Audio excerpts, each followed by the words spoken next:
You know what's funny, in a kind of sad, uncomfortable way?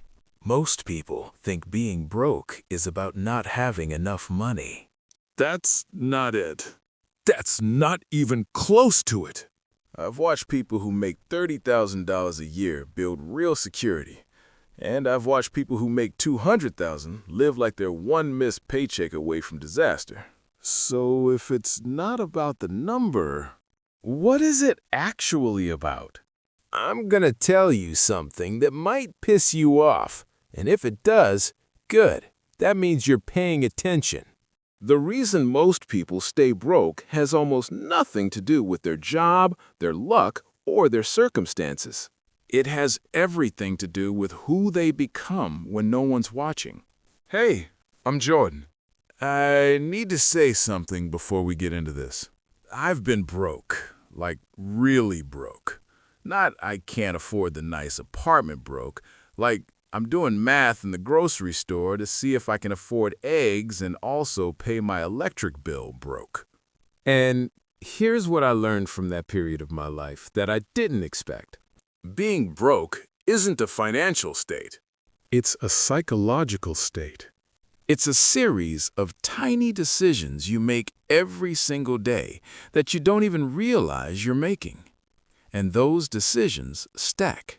They compound, and before you know it, you're 3 years down the road in the same place, wondering what happened. Today, I want to walk through something uncomfortable. I want to look at the patterns that keep people stuck. Not the obvious stuff you've heard 1,000 times about cutting out coffee or whatever. I mean the deeper stuff. The stuff that actually runs the show. I'm not going to give you a 12-step plan. I'm going to show you how your own brain might be working against you. And then we'll see what you want to do about that. Actually, no, that's not right. We will do something about it. But let me not get ahead of myself. Chapter 1. The mirror test you're failing. Let me ask you something. When was the last time you actually looked at your bank account? Not glanced, not checked the balance to make sure a payment cleared. I mean really looked. Scrolled through the transactions from the last 30 days. Most people won't do this, and they'll give you all kinds of reasons. I know where my money goes. I'm pretty good with my budget. I don't need to check because I don't spend much. But here's the truth they won't say out loud. They're afraid of what they'll see. Not because they're bad people, not because they're irresponsible, but because somewhere underneath the surface, they already know. They know there's a gap between the person they think they are with money and the person their transaction history actually shows. Chapter 2. The $400 lie we tell ourselves. You've probably heard the statistic. 1 in 3 Americans can't cover a $400 emergency. Think about that for a second. $400. That's not a medical catastrophe. That's not a house repair or a car engine. That's a moderately bad week. But here's what nobody talks about when they cite that number. It's not that people don't have $400. It's that their financial life is so fragile, so precisely balanced on the edge, that any unexpected expense, anything at all, breaks the entire system. And that fragility, it's not caused by low income. It's caused by a specific kind of thinking that says, I'll deal with the future when it gets here. I've done this. I'm not standing above anyone here. I've looked at a bill and thought, I'll just put that on the credit card and figure it out later. The problem is that later always comes, and when it comes, it brings friends. Here's what no one tells you about that $400 statistic. Most of those people have spent more than $400 in the last 30 days on things that provided zero lasting value. Takeout, subscriptions they forgot about, clothes they didn't need, little dopamine hits that last 15 minutes and then disappear. But they can't see that. Because seeing that would require admitting something uncomfortable about how they've been living. And the human brain is really, really good at protecting itself from uncomfortable truths. Chapter 3: The Time Travel Paradox. This is where it gets weird. Most people, when they think about their future self, they think about someone else. Seriously, brain scans show this. When you ask someone to think about their future self, the same brain regions light up as when you ask them to think about a stranger. Not themselves. A stranger. So when you decide to spend money today instead of saving it for retirement, you're not making a choice between you now and you later. You're making a choice between you now and some random person you don't even know. That's not a character flaw. That's literally how your brain is wired. But here's what you can do about it. You can start making your future self real. Give them a name. Give them a personality. Think about what they want, what they're afraid of, what they'll wish you had done. I know that sounds ridiculous. I'm aware. But try it. Imagine yourself at 65. What does that person want to tell you right now? They're probably not saying, "I wish you'd bought more stuff." They're probably saying something more like, "I wished you'd taken me seriously." I have a little exercise I do sometimes. I write a letter from my future self to my current self, and I read it out loud. It's uncomfortable. It's weird. And it works. Because when that future person becomes real to you, every spending decision changes. You're not depriving yourself anymore. You're investing in someone you actually know. Chapter 4: The Performance Trap. You see this everywhere. Nice cars in apartment parking lots. Expensive watches on people with maxed-out credit cards. Vacation photos from people who can't afford a $400 emergency. Here's the thing about performing wealth. Most people who do it would never admit they're doing it. They'd say they just like nice things. They'd say quality matters. They'd say they're not trying to impress anyone. But watch what happens when no one's looking. The person who buys the luxury car alone in the dealership, who are they impressing? Themselves? Or some version of themselves they wish existed? I've seen people spend money they didn't have on things they didn't need to create an image that wasn't real. And the cruelest part, the people they're trying to impress aren't paying attention. They're too busy trying to impress someone else. It's a circle of people performing for each other. All of them spending money they don't have. None of them actually happy. The truly wealthy people I've met, they drive old cars. They wear normal clothes. They don't need you to know they have money. Because they don't need your approval to feel secure. The people who are actually struggling, they're often the ones spending the most trying to look like they're not. Stop! Right here. I need to ask you something. And I want you to actually answer it. In your head, out loud. I don't care. But answer. Are you the person who wants to be free? Or are you the person who wants to look like they're already free? Because you cannot be both. I'm serious. Those two identities pull in opposite directions every single day, every single spending decision. The person who wants to be free asks, does this move me toward independence? What will people think if I don't do this? One of those questions leads to wealth. The other leads to a very nice-looking cage. You don't get to pick later. You're picking right now, today, with every choice.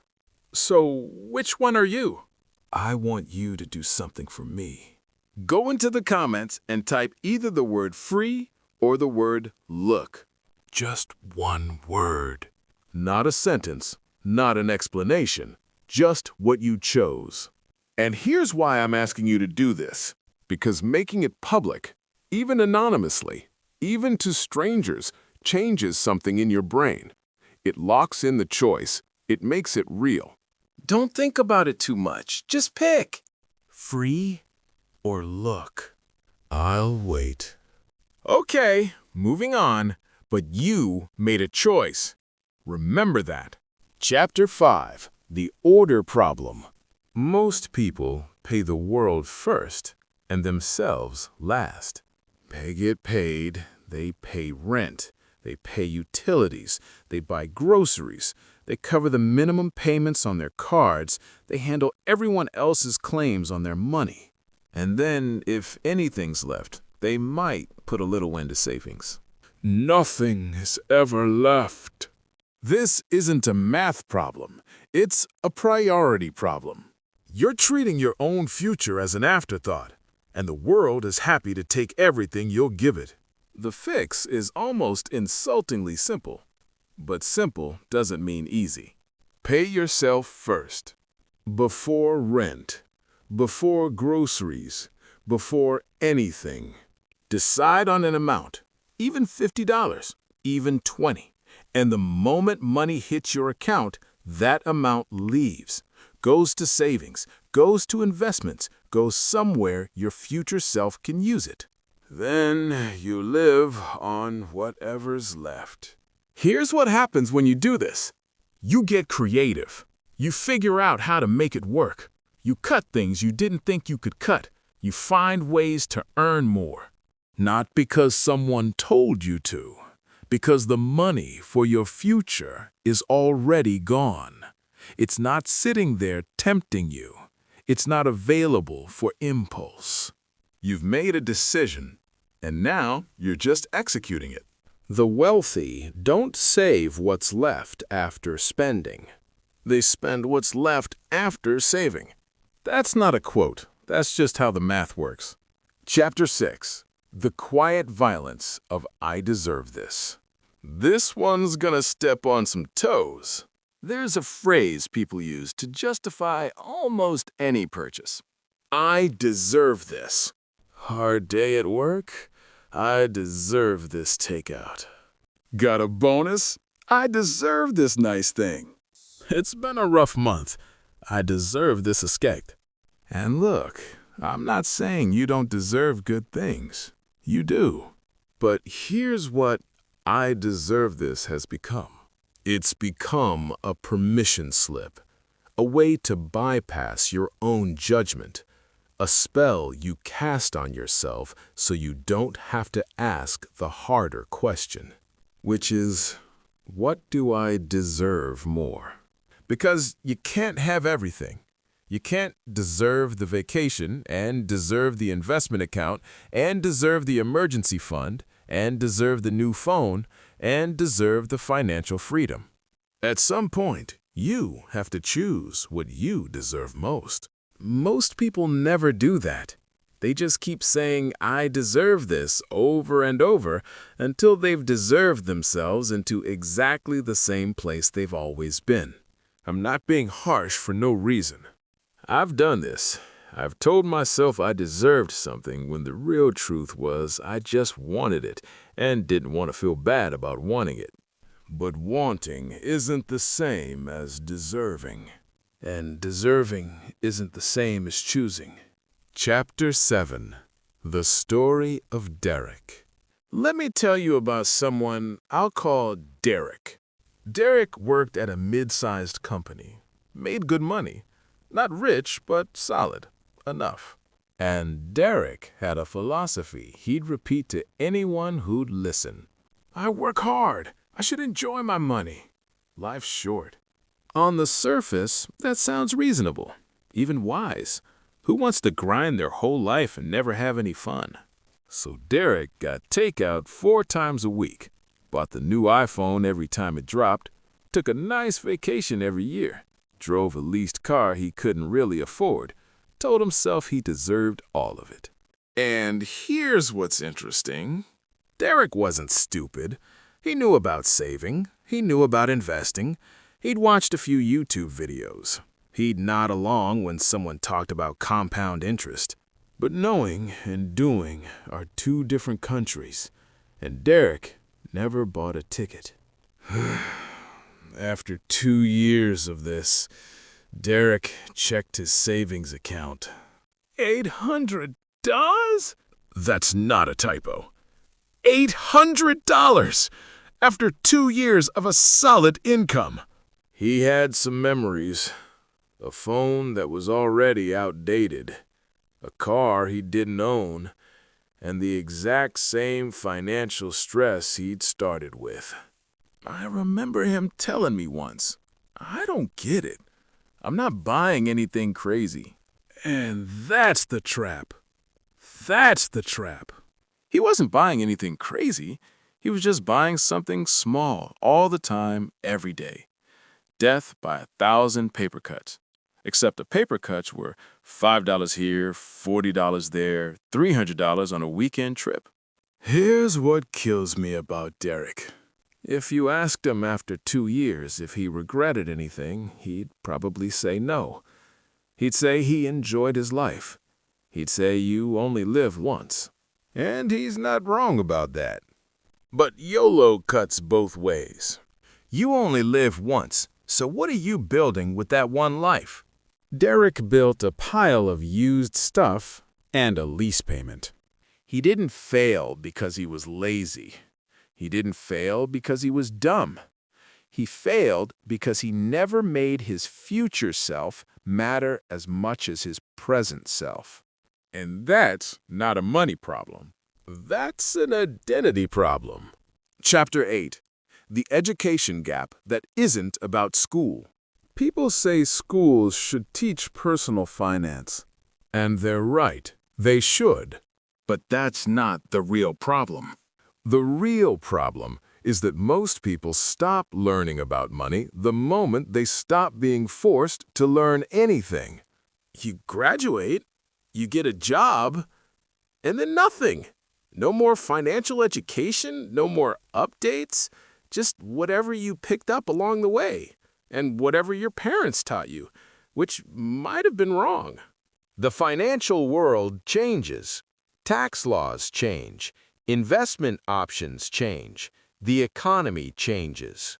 But you're still operating on information from 2015, or 2005, or 1995. I'm not saying you need to become a finance expert. You don't. But you need to be curious. You need to be willing to say, "I don't understand this," and then go learn it. Most people won't, because admitting you don't know something about money feels embarrassing.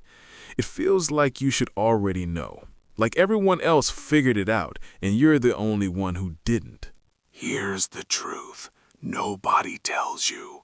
Most people are making it up as they go. Most people are confused. Most people are just copying what they see other people doing without knowing if it's right. The person who reads one book about investing has an advantage over 90% of people. The person who reads one book a year for 5 years, they're in a different universe. You don't need a finance degree. You need 20 minutes a week and the willingness to feel a little stupid sometimes. Chapter 9. The debt distinction nobody makes. Not all debt is the same. I know, you've heard this before.